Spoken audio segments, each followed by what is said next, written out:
Hello everyone, তো এখানে আমরা সবাই মিলে রেডি হয়ে বেরিয়ে পড়েছিলাম হচ্ছে বাগবাজারে যাওয়ার জন্য। কারণ আমার মা কোনোদিনও বাগবাজার যায়নি, তাই মা অনেক দিন ধরে বলছিল যে বাগবাজার যাবে বাগবাজার যাবে। তো এখানে বাগবাজারে যাওয়ার জন্য আমরা সবাই মিলে বেরিয়ে পড়েছিলাম। তো মা আর এখানে মাসিমণি একসাথে যাচ্ছিল বাগবাজারে। তো প্রথমে আমরা গেলাম হচ্ছে মায়ের মন্দিরে, সেখানে আমরা মায়ের দর্শন করে নিলাম।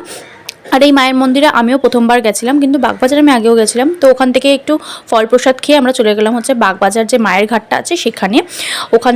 ওখানে আমরা অনেকক্ষণ বসেছিলাম, আড্ডা মারছিলাম। এখানে মাসিমণি হাইও বলছিল, আর দিদি হচ্ছে এখানে একটু জল তুলতে গেছিলো, মানে গঙ্গা জল নিতে গেছিলো।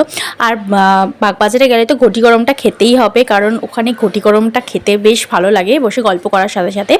এবারে ওখান থেকে আমরা একটুখানি ফটো ভিডিও তুলে নিলাম। আমি একটুখানি তোমাদের সাথে শেয়ার করে দিয়েছি আমি কী পড়েছিলাম।